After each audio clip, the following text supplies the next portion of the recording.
भोलेनाथ आज देवघर में बाबा बैजनाथ विराजल बानी। रावण बड़ी हठी जोगी रहे नैना जी। हाँ जी, बड़ी हठी जोगी रहे। अपना तपस्या से इंद्र भगवान के इंद्रासन पर कब्जा कर ले लो। रावत हाथी छीन ले लो। रावण जब कैलाश पर्वत तपस्या महादेव के करे लागल।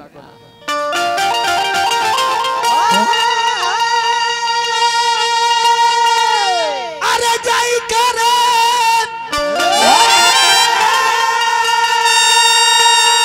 अरे पर्वत ऊपरवा अरे मन में ध्यान धैले जाई करे अरे कैलाश के ऊपरवा मन में ध्यान धैले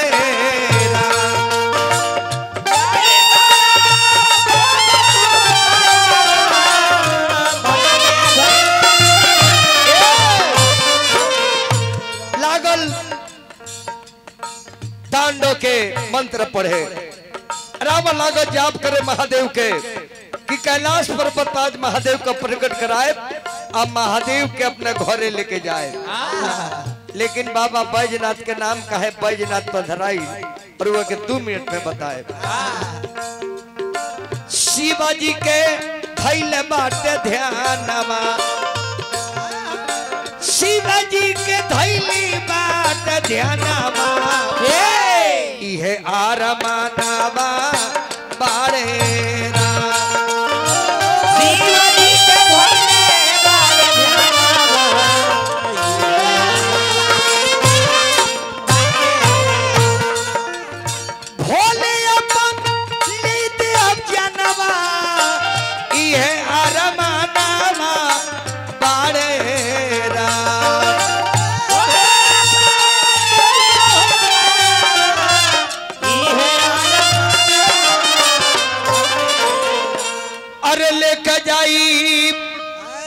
अपना भमानवा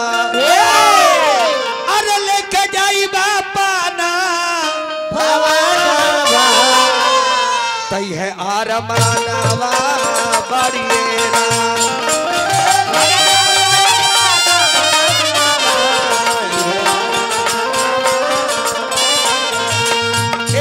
लेके जाई बापाना भमानवा तो यह आरमानवा बड़िएरा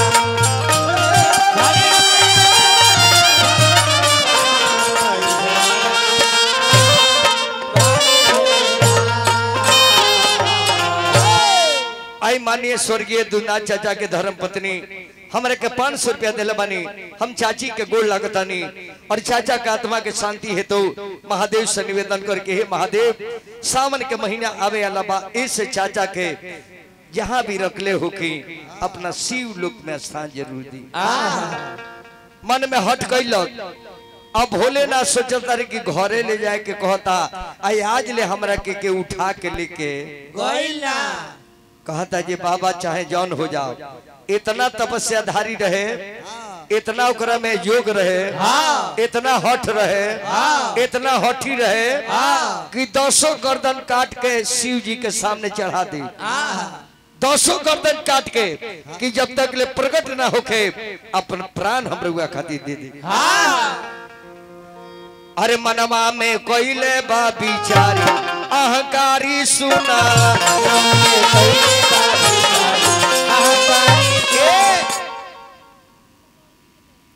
और हमारा दुनाथ चाचा के बेटी की तरफ से यानी हमने के बहन बड़ी बबनी अपना पिताजी के आत्मा के शांति हेतु हमरा के 100 रुपया दिले बड़ी बहन के प्रणाम करो। माई जगदम्बा भवानी से निवेदन कर कि बहन हमरा जाना घर में बिया लक्ष्मी के बात सुखे और शादी शुदा होके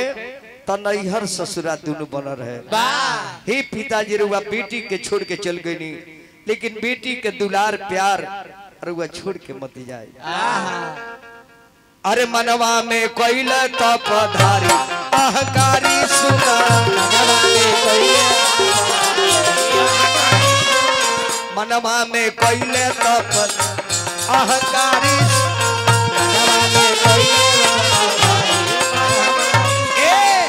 भले परान देहा लेकिन कहतानी उहे गाया अरे बतिया के मानी त्रिपुरारी अहंकारी सुन बतिया के मनला त्रिपुरारी अहंकारी रावण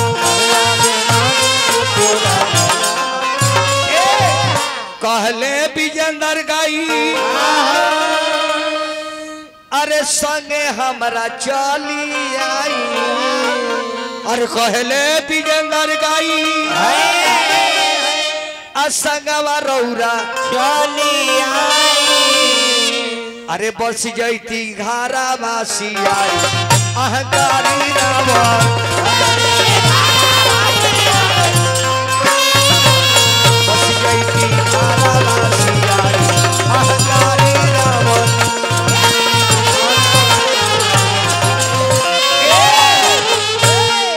महादेव प्रकट कोई कहने की बर मांगो चेला बर मांगो बड़ी तपस्या कैले बड़ो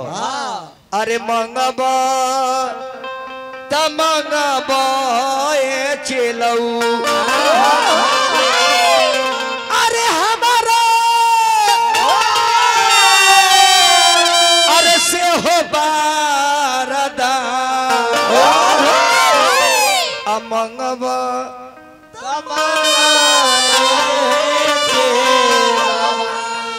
रावण कलश के हे बाबा यदि रुआ वरदान देवे के चाहता नहीं तो हमारी है इच्छा बा हमारी है अर्जी बा हमारी है गो सपना बा कि रउआ के हम अपना घरे लेके चले कहले कि रावण आज तक केहू हमरा के उठावल डोलावल घुसकावल ना लेकिन तू लेके चल जेब कहले कि बाबा रउआ आदेश देव तो हम कैलाश पर्वत सहित लेके चल जाए जेकरा पैर धैला से पृथ्वी कांपेली जेकरा डर से पत्थर पहाड़ गर्भवती नारी के पेट में से बच्चा पैदा हो जाले या हमार ढेकार सुने ले तो कहले कि रावण लेके जइब कैलाश के कहले कि हाँ बाबा हमरा इच्छा बा मन में हमरा श्रद्धा लागल बा कि रुआ हमरा घरे चली बाबा कहने की ठीक बा रावण बात तहर मानव भक्त के बस में भगवान रहिली हम तारा किया चलो हम तारा किया चलो लेकिन एगो शर्त बा का शर्त बा एगो शर्त बा का शर्त बा यहाँ रास्ता में हमरा के रोक देहलो तब फिर वो जगह से उठ के जाएब ना बोली करे बाबा चली तो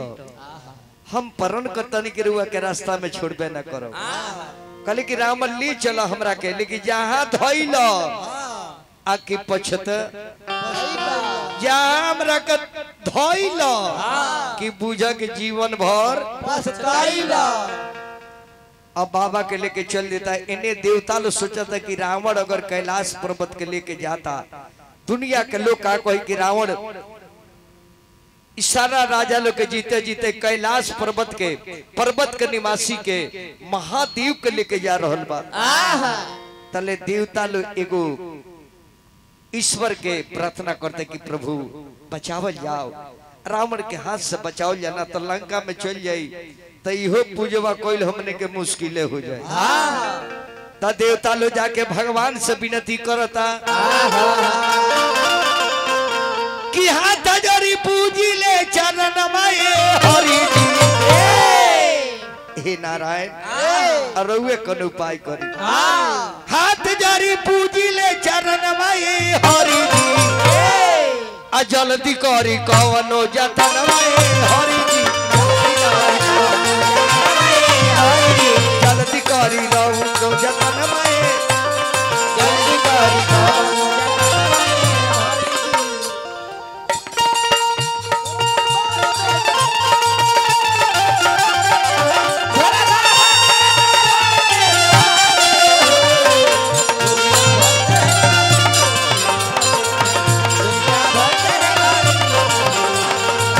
भोला बाबा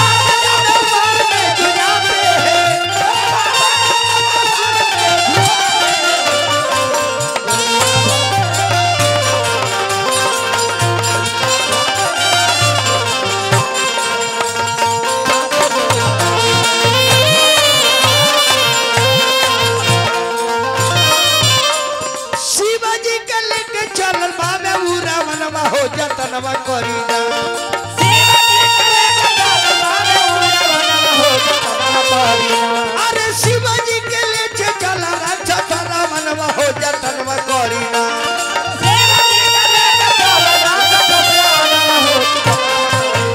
इहे बाल मर कहनवा हो जतनवा करीना इहे बाल मर कहनवा हो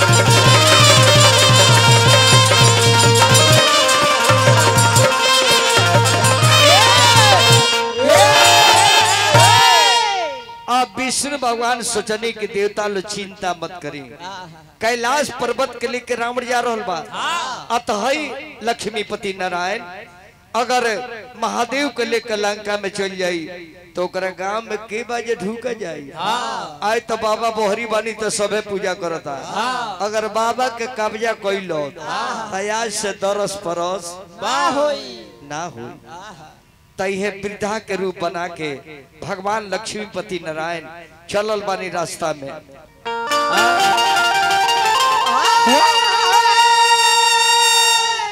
अरे फाटल बा ए धोतिया अरे बाबा के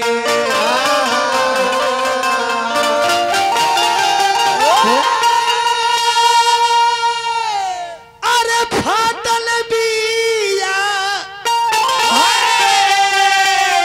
एकदम वृद्धा के रूप बना के नारायण चल देनी आके रास्ता में खड़ा पानी केहू पानी दे दे पानी पानी पानी अरे फटरा है धोतिया ये बभनु अरे फाटल बावे बेवा अरे फाटल बिया धोतिया ये बभनु फाटल बावे बेवा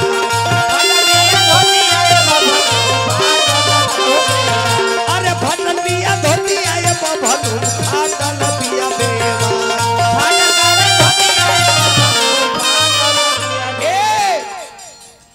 अरे बूढ़ावा के भेसावाए हरि जी आली हानि हो फटही लुगरी यानी फटही धोती पहन के और नारायण वृद्धा के रूप ध के रास्ता में आके पानी पानी रोटे लगनी पानी पानी रोटे लगनी भैया सुरेश कुशवाहा जी 21 में दिलवानी भैया के प्रणाम करो और नचनिया जी खड़ा हो जा तू हेलो अब बाबा भोलेनाथ के रावण लेके जा रहल बा एकदम बेग में बा कि आज कैलाश पर्वत सहित महादेव के लेकर लंका में चल जाए अने बाबा वृंदावन के बैठल बनी रास्ता में प्यास तनी लागल बा केहू पानी पिया दी अरे पानी हो तनी हमके पिया पानी हो तनी हमके पिया अरे पानी हो तनी हमके पिया पानी हो तनी हमके पिया बड़ा जोरा से लगली पियासिया बड़ा जोरा से लगली पियासिया बड़ा जोरा से लगली पियासिया बड़ा जोरा से लगली पियासिया ताला पति हम हूँ केहू पानी पिया दे हमरा के आइल बिया हमारो बुढ़ानी हो केहू पानी पिया आइल बिया हमारो बुढ़ानी हो पानी पानी पिया पानी हो केहू पानी पिया अरे पानी हो केहू पानी पिया रावण के सामने आके कहते तनी पानी पिया दो हमरा के बड़ी प्यास लगल बा तनी पानी पिया दो अब रावण सोचता कि ना बाबा कहले मने कि जहाँ रखल आके हम जगह छोड़ो बुड़ो ना अब भगवान के जब कृपा रावण पर भई रावण पर जब भगवान नारायण की कृपा भई पर रावण के लागल नु एक नंबर से बिजोड़ मौसम बना के अब रावण के जब अपना लघु शंका लागो तारे ता रावण कल के बाबा रुआ पानी पिए के बा पानी पिए के बा एगो काम करी ना तनी है रखी ना हम लघु शंका को क्या होता नहीं। अब बूढ़ बड़े नारायण कहले कि सुन ले के बाद हम बुढ़ारी में बानी हमार बुढ़ारी आ गई बा इतना भारी है लोड देता रहो अगर देरी कर तो मैं जी छोड़ियो दे कहले कि बाबा रुआ रखल नहीं हम जाए में देरी बा लेकिन आवे में देरी नहीं खे आवे में देरी नहीं खे। अब तो भगवान रहे उनकर परीक्षा लेते रहे न तो लेकर रावण चलिए गए रही आ रावण गले तो जान जाए हर हर हर हर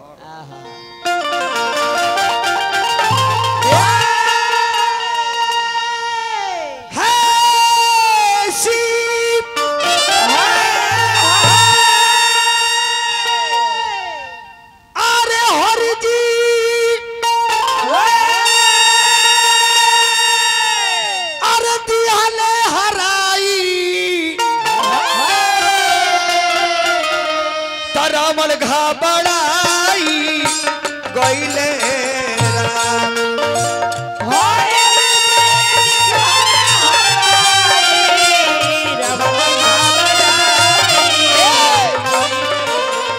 अब रावण लगता रे कर रहल बा लगता रे बुझाता कि पंप सेट खुलल बा अने बाबा कहतन बुढ़ऊ जे ए हैया पल्लो न त हमरा सही आड़ा तो नहीं थे हमरा सरोकात नहीं थे हाँ कतर की जल्दी करबा का हो पंपिए सेट बना दल बड़ो रावण कल के बाबा एक मिनट रुक जाई अब बंद हो खही आलाबा कल के हमरो हाथ से छूट ही आलाबा कावल भी जेंदर बाबा गाई रावण घबराई गइले हो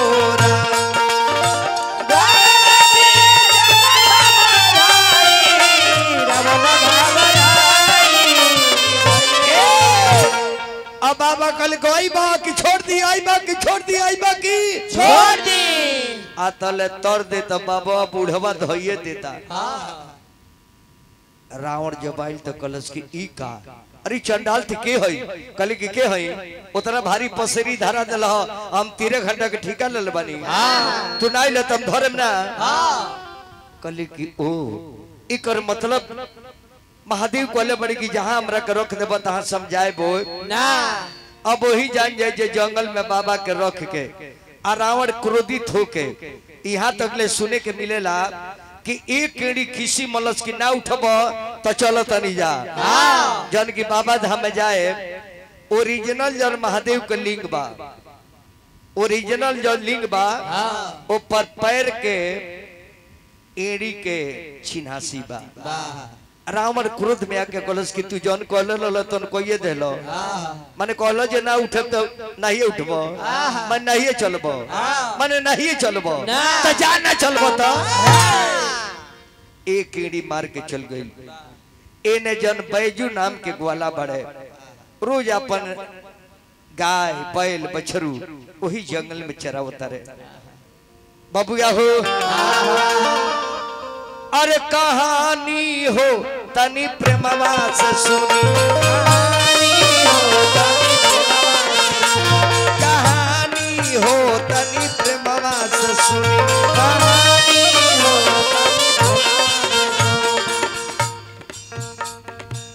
बैजू नाम के ग्वाला रहत रहले बैजू नाम के ग्वाला रहत रहले बैजू नाम के ग्वाला रहत रहले बैजू नाम के ग्वाला रहत रहले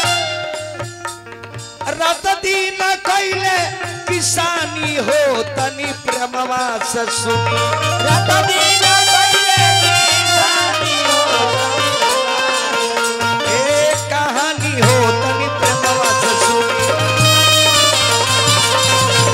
कहानी हो तनी प्रेमवा से सुनी अब बैजू नाम के जन बेचारू जादो जी रहले ग्वाला रहले जेकरा के भोजपुरी में लोग ओहिर कह देला। अब रातों दिन अपन बछरू के गाय के खोल के जंगल में चरावत रहे। जितना लगहर रली सगाई उनका अरमान बजाय शाम के जाए। बड़ी हैरानी हो गई बा। भर पेट दूध पी के सुतब, भर पेट दूध पी के सुतब। और रोज चरावो आ तले एगो गैया वही जंगल में भुला जाओ। कच करी इतना हम खरीदा ना देता नहीं, दिन भर चराओ तनी आया कि दूधावा कहाँ रख देती है। बगवाला लगले फिर में पड़े ये आज गाय चरावे जाए तो देखो कि आखिर एकर दूधवा कौन दूहता। हम दिन भर चराई आ दोसर मजा मारी आ तू जानता रू जंगल में केहू तार बावे प्रेमी जकरा के देख के दूधवा चलियो तारू आ रोज गैया जाओ आ वही गैया दिन भर चरे जंगलवे में आ खड़ा होके और महादेव के दूध के धार चढ़ावे, दूध के धार चढ़ावे। अब ग्वाला से पकड़ात नहीं कि भाई हमार दूधवा गैया कहाँ देती है भाई बबुआ।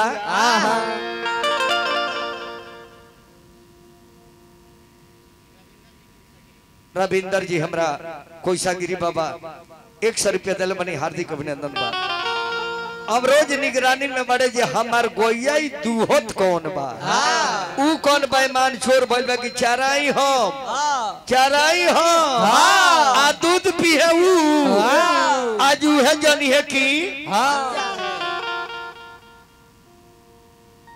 आज ऊ है जानी है कि बबुआ हो क्या कहले बाड़ो। कहला बिना कहला ना, रहला बिना खेपाला ना। और रुपया जब उड़ियाला ना तो जान जे छटपटा जाला ना। आए ने ढूका ला के देखो तो जब मर गोइया दूधवा कहाँ देती है की कर दूधवा दूह लेता। अतल गोइया बेचारी काम धेनु गाय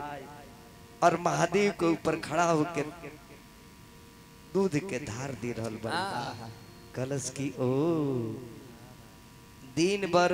दुका हर चलावे दुके अचार खाओ कोई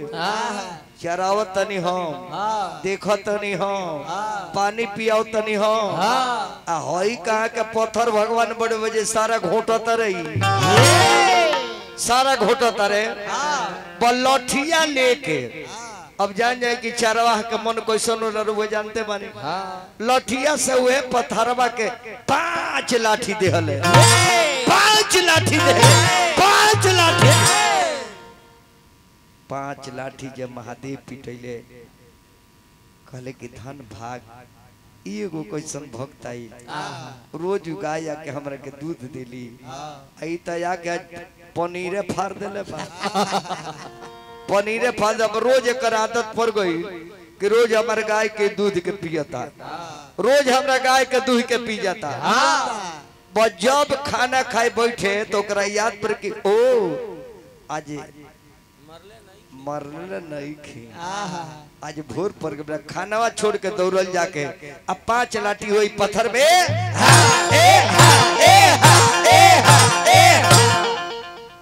पिया जतना पीले बड़ो सब उठावना के दाम तरह से ले ली। अब महादेव रोज पिटाता रहे, रोज के कर नियम बन गल कि रोज जाओ 5 लाठी देव आ तब घरे आके विश्राम करे। एक दिन खाना खाए ग्वाल बैठल पड़े, ग्वाला एक दिन भोजन करे बैठल पड़े, लेकिन इनका दिमाग में निकले जी आज हम वो पत्थरवा के मरले नहीं खी। अतले भगवान महादेव देखत रहे कि वो आज तो भक्त हमारे उठौने ना देहल, आज बुझा तक कि उपासे कट जाई। तले हवा चलल, हवा आ हवा में एगो पतई उड़ियाई अगर खानवा में पड़ गई। जब पतई उड़िया ओ आज तो मरल ही नहीं खी, आज हम भी मरले खातरनिया। इससे पता भी आके कहते जो हो पहले वो खाता खोल दो कर बादे हमरा के देखो। अब जब लाठी लेके गईले पत्थर के लगे उ तो पत्थर महादेव रले और जैसे लाठी भिरौले तले महादेव प्रकट हो गईले। धान हो भग कहले कि तू अत हमार नाम शिव हो, कहले कि रुआ शिव हई और रोज रौरे के हम मरले बानी कहले कि देख भग कितना तू प्रेमी बाड़ो। रावण हमरा के लेके लंका में जात रहे, नारायण के अगर कृपा ना हुई वृंदावन के पानी पियास के ना होते, आई अगर रावण धैले ना रही तो आज जे हमरा से भेंट ना हुई ना तो हम रावण के कब्जा में चल जाती। बर मांगो भक्त बर मांगो। कहले कि बाबा बर का मांगी, हम बहुत लमहर गलती कैले बानी। जेगा यही चोर एगो रहे तो सोचला सब पांच जना चोरवा मिल के आज कहीं लमहरे घर में डकैती, आज कहीं निमने माल मारे के बाद बस शिव जी के मंदिर में समा गई सन। तले एगो में कहते रहे का जाने गांव में चलत रहो, आज के यात्रा ठीक बाकी नहीं खे, आज के यात्रा ठीक बाकी नहीं खे। अरे पगला होने पूजा कर का बड़े रे ऊपरवा देख हई बताओ तो इनकरा धन संपत्ति से मतलब हाथ ना तो लमहर गहना इनकरे में झुमका टांगल बा, ये न खोल लिया जे ले चल के सुनार के माले माल हो जाइया। एगो कहता जी किंग खुलबे उ लमहर बा तोरा से भेटाई। तले तीसर का चुरो कहते भाग बुरबक बा खोले के तले महादेव प्रकट हो गइले। कहले कि बर मांगा भग। अब पांचों जना डेराल बड़े मंदिर में की बर एकर मतलब कि डेढ़वान बोलता, एकर मतलब कि हूं की, एकर मतलब ए बाबा हमरा के बदान को संदीप अतरे भग कितना तू प्रेमी बड़ा ये दादा। सारा लोग हमरा पर जल चढ़ावला, भांग चढ़ावला, धतू चढ़ावला, मीठा चढ़ावला। अति कैसन भक्त ले भाई जी, ती कैसन भक्त ले कि देहिए चढ़ा दिले बड़े। उहे महादेव देखी बाबा धाम में जौन बाड़े रोज पिटा तारे उस दिन कहता रहे कि ग्वाल आज हमरा से वरदान मांगो। ग्वाला बेचारू जादू जी रूप के कहली कि बाबा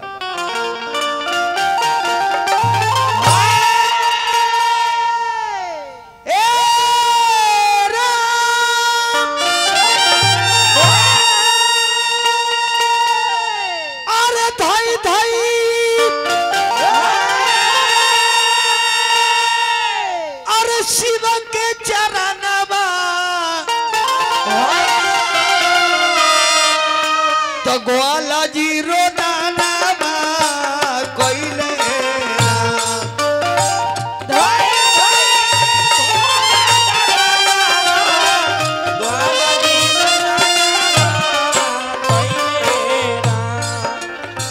धाई धाई शिव के चरणवा ग्वाला जी रोदाना कोइले हो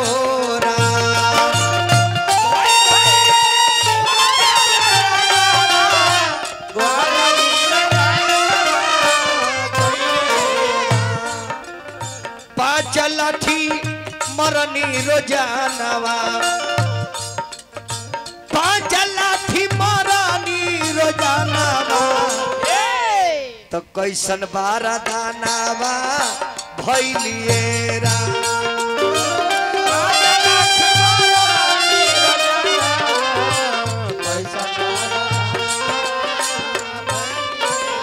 महादेव कहली कि ग्वाला हम दर के वरदान देता नहीं तो चिंता मत करी हो। 21वां पुरस्कार श्री मदन राम जी केसरी तेतरिया जगन्नाथ पुरस्कार दलवानी मदन भैया का प्रणाम। कैसन हमके दिले बारा दानवा, कैसन हमके दिली बारा दानवा है रोदानावा कोइले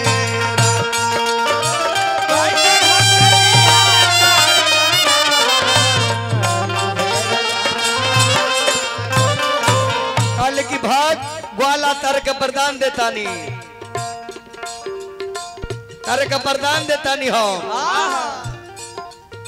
बैजू हमार परिहना ना बाबा इहे बारा दानावा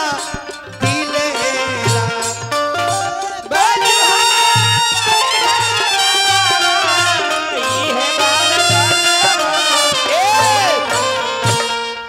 हमार नाम नाथ रही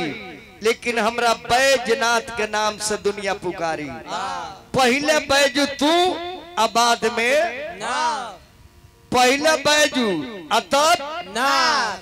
बैजनाथ। इस संसार कही कि हे बाबा बैजनाथ हम और दुनिया हमरा के तू लाठी